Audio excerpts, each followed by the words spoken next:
آج ہم جس تاریخی فیصلے کے بارے میں سنیں گے وہ ہے خلیفہ ثانی عمر فاروق کا عادلانہ نظام قائم کرنے کے لیے محکمہ پولیس اور محکمہ فوج قائم کرنے کا فیصلہ، یعنی آرگنائز پولیس اور ملٹری ڈپارٹمنٹ اسٹیبلش کرنے کا فیصلہ۔ کتنا زبردست تھا آپ کا یہ فیصلہ اور کیسے آپ نے ان دونوں ڈپارٹمنٹس کے نظام کو چلایا، آج کی ایپیسوڈ میں اسی کے بارے میں بات ہوگی۔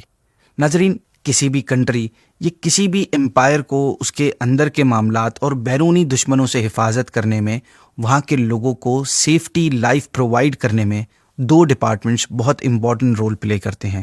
ایک ہے پولیس ڈپارٹمنٹ اور دوسرا ملٹری ڈپارٹمنٹ۔ فرسٹ یعنی پولیس ڈپارٹمنٹ کنٹری کے انٹرنل میٹرز کو ریزالو کرتا ہے، لوگوں کی دیکھ بھال کرتا ہے، کرمنلز کو سزائیں دیتا ہے، جبکہ ملٹری ملک کے ایکسٹرنل ڈیفنس سسٹم کو اسٹرانگ کرتی ہے، باہر کے دشمنوں سے ملک کی حفاظت کرتی ہے۔ ان دونوں ڈپارٹمنٹس کی اپنی اپنی ضرورت اور اہمیت ہے۔ اگر یہ دو ڈپارٹمنٹس نہ ہوں تو وہ ملک ہمیشہ خطرے میں رہتا ہے۔ ناظرین، اسی ضرورت و اہمیت کے پیش نظر خلیفہ ثانی امیر المؤمنین فاروق اعظم نے اپنے دور خلافت میں ان دونوں ڈپارٹمنٹس کو بنانے کا تاریخی فیصلہ کیا تھا، جس نے اس وقت کے دو سپر پاورز کو گھٹنے ٹیکنے اور دین اسلام کو عرب سے نکال کر دنیا کے مختلف خطوں تک پہنچانے میں بہت اہم رول پلے کیا تھا۔ آپ نے اپنے دور خلافت میں ایک مکمل آرگنائز پولیس ڈپارٹمنٹ قائم فرمایا تھا، جس کے سب سے بڑے افسر آپ خود ہی تھے۔ مختلف کیسز جیسے چوری، ڈکیتی، زنا وغیرہ جو ہوتے ہیں، اس کے تمام معاملات اسی ڈپارٹمنٹ کے ہینڈ اوور ہی تھے، جس کی نگرانی آپ خود فرمایا کرتے۔ لوگوں کے معاملات پر نظر رکھنے کے لیے آپ نے مختلف آفیسرز کو بھی مقرر کر رکھا تھا۔ آپ نے کرمنلز کو سزا دینے کے لیے جیل خانے بھی بنوائے تھے، جن میں مختلف جرائم پیشہ لوگوں کو قید کیا جاتا تھا۔ ناظرین، یہ جیل خانے کسی بھی ڈسپلنری ایکشن کے لیے استعمال ہوتے تھے۔ یہ تو بات تھی پولیس ڈپارٹمنٹ کی۔ اب آپ کے بنائے گئے ملٹری ڈپارٹمنٹ کی بات کرتے ہیں، جو کہ بڑا ہی ایک شاندار نظام تھا۔ آپ کے دور خلافت سے پہلے جو بڑی بڑی عظیم سلطنتیں گزر چکی تھیں، ان میں بھی ملٹری ڈپارٹمنٹس موجود تھے، لیکن وہ ایک نان آرگنائز اور ملٹری رولز کے اگینسٹ تھے، جبکہ آپ نے جو ڈپارٹمنٹ بنایا تھا وہ قرآن و سنت کے عین مطابق ہونے کے ساتھ ساتھ اخلاقی اور شرعی تقاضوں کے بھی مطابق تھا۔ آپ نے بذات خود اس کے ہر معاملے میں شامل ہو کر اس کو آرگنائز وے میں بنایا تھا۔ آپ کے دور میں آرمی کی دو قسمیں تھیں، ایک تو وہ جو ہر وقت دشمنوں کے اگینسٹ فرنٹ پر رہتی، جبکہ دوسرے سولجرز وہ تھے جنہیں مختلف علاقوں میں بھیجنے کے بجائے آپ نے مدینہ منورہ میں ٹھہرایا ہوا تھا۔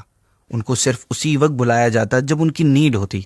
ناظرین، اب ان تمام فوجیوں کی بھی دو قسمیں تھیں، ایک کامن سولجرز تھے اور دوسرے کمانڈرز، جن میں بڑے بڑے اکابرین صحابہ کرام موجود تھے۔ ناظرین، ان میں اکثر مدینہ منورہ میں ہی رہا کرتے۔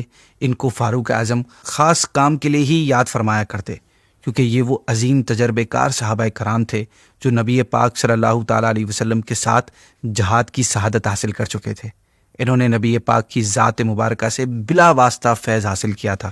یہ وہ حضرات تھے جو نظام کو قائم فرمانے والے تھے، جبکہ دیگر فوجی نظام کو قائم کرنے کے لیے راہیں ہموار کرنے والے تھے۔ ناظرین، آپ کے دور میں سولجرز کی ڈیٹیلز کے حوالے سے بھی ایک رجسٹر بنایا گیا تھا۔ حضرت ابو ہریرہ رضی اللہ تعالیٰ عنہ جب بحرین سے کثیر مال و غنیمت لے کر حاضر ہوئے تھے تو فاروق اعظم نے اس وقت مشاورت کے بعد ایک رجسٹر بنانے کا حکم دیا تھا۔ اس رجسٹر میں تمام فوجی اور دیگر لوگوں کا ریکارڈ تفصیل کے ساتھ لکھا جاتا تھا۔ آپ کے دور میں مفتوحہ علاقے جو فتح ہو گئے، ان میں فوج کا ایک مخصوص حصہ بنایا گیا تھا جو وہاں کے انتظامات سنبھالتا تھا۔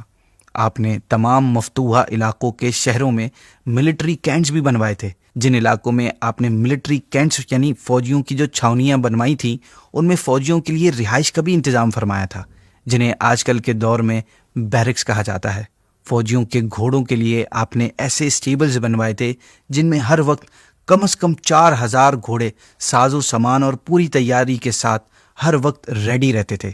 ناظرین، ایسی تیاری کا مقصد دراصل یہ تھا کہ اگر اچانک کہیں سے اٹیک ہو جائے یا ڈیفنس کی ضرورت پیش آئے تو معمولی وقت میں 36,000 سے زیادہ سولجرز اپنے گھوڑوں کے ساتھ دشمنوں کے مقابلے کے لیے فوراً نکل پڑے۔ آپ رضی اللہ عنہ بخوبی جانتے تھے کہ لڑائی صرف ہتھیاروں سے نہیں جیتی جاتی، بلکہ فتح کے لیے اسپیسیفک کامبیٹ ٹیکٹکس کو بھی اختیار کرنا پڑتا ہے، اور ان کا دار و مدار زیادہ تر فوج کے کمانڈر پر ہوتا ہے۔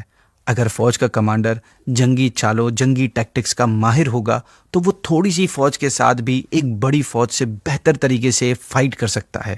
اسی وجہ سے آپ صرف انہی اصحاب کو سپاہی سالار بنایا کرتے جو اس حوالے سے مہارت رکھتے تھے۔ آپ اس بات سے بخوبی واقف تھے کہ جب ایک شخص ہر وقت دشمنوں کے خلاف اسلام کو بچانے میں مصروف رہے گا تو وہ اپنی ضرورتوں کو کیسے پورا کرے گا۔ یہی وجہ ہے کہ آپ کی طرف سے فوجیوں کے کاروبار وغیرہ کرنے کی بالکل اجازت نہیں تھی۔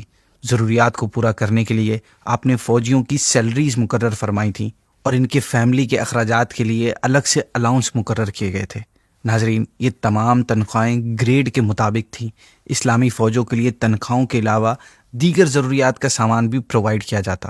اگر کوئی سپاہی ایسا ہوتا جس کی سیلری کم ہوتی یا اس کا گریڈ کم ہوتا تو اس کو حکومت کی طرف سے ایک گھوڑا دے دیا جاتا۔ خاص اس غرض سے دارالخلافہ میں 4000 گھوڑے ہر وقت موجود رہتے۔ اسلامی لشکر کی عمومی تنخواہوں کے علاوہ ان کی تنخواہوں کو وقتاً فوقتاً ان میں اضافہ بھی کیا جاتا رہتا۔ ناظرین، دراصل فوجیوں کی تنخواہیں جو تھیں اس وقت، اس کی بنیاد مال غنیمت تھا۔ جب مال غنیمت میں اضافہ ہوتا تو فوجیوں کی تنخواہ میں بھی اضافہ ہو جاتا۔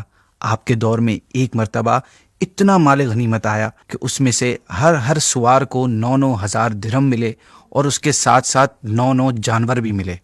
سیلریز کے علاوہ اگر کسی سولجر میں کوئی ایکسٹرا ایبلٹی ہوتی تو اسے الگ سے انعام و اکرام سے بھی نوازا جاتا۔ لیکن آپ کی نظر اس بات پر بھی تھی کہ کہیں مال کی زیادتی ان فوجیوں کو غافل نہ کر دے، لہٰذا آپ کثرت مال کے فتنے سے حفاظت کے لیے ان فوجیوں کی تربیت بھی فرمایا کرتے۔ ایک مرتبہ آپ نے مال کو دیکھ کر رونے کی وجہ بتاتے ہوئے ارشاد فرمایا کہ خدا کی قسم، مجھے اس بات پر رونا آیا ہے کہ اللہ پاک جس کو یہ مال عطا فرماتا ہے تو ان میں بغض و حسد پیدا ہو جاتا ہے، اور جب ان میں یہ برائیاں پیدا ہو جائیں تو ان میں خانہ جنگی شروع ہو جاتی ہے۔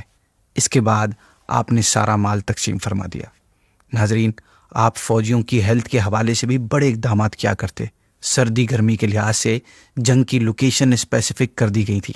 جو ٹھنڈے علاقے ہوتے ان میں گرمیوں میں اور گرم علاقوں میں سرد موسم میں فوجی بھیجے جاتے تاکہ سولجرز کی صحت پر اثر نہ پڑے زیادہ۔ پہلے آپ رضی اللہ تعالیٰ عنہ کی طرف سے کامنلی 6 مہینے بعد اور بعض فوجیوں کی ایک سال بعد لیو ملا کرتی تھی۔ ایک مرتبہ ایک سولجر کی بیوی اپنے شوہر کے غم میں رات کے وقت اشعار پڑھ رہی تھی، جسے آپ رضی اللہ تعالیٰ عنہ نے سن لیا۔ وجہ یہ معلوم ہوئی کہ وہ اپنے شوہر سے دور ہے۔ اس کے بعد آپ نے یہ آرڈر جاری فرما دیا کہ کوئی بھی فوجی 4 مہینے سے زیادہ گھر سے دور نہ رہے۔ ناظرین، فاروق اعظم کے ان فیصلوں سے مسلمانوں کو بہت طاقت ملی۔ دشمنوں کے دل میں مسلمانوں کا خوف بیٹھ گیا۔ اسلامی سرحدوں کو بڑھانا مسلمانوں کے لیے آسان ہو گیا۔ ناظرین، یہ جو میں بات کر رہا ہوں یہ اس وقت کی ہے جب آرگنائز ملٹری نہیں ہوتی تھی۔ اس وقت ہمارے امیر المؤمنین فاروق اعظم رضی اللہ تعالیٰ عنہ نے ایک آرگنائز ملٹری اور پولیس بنائی، تبھی ہمارے لیے اور آج تک وہی نظام چلتا آ رہا ہے۔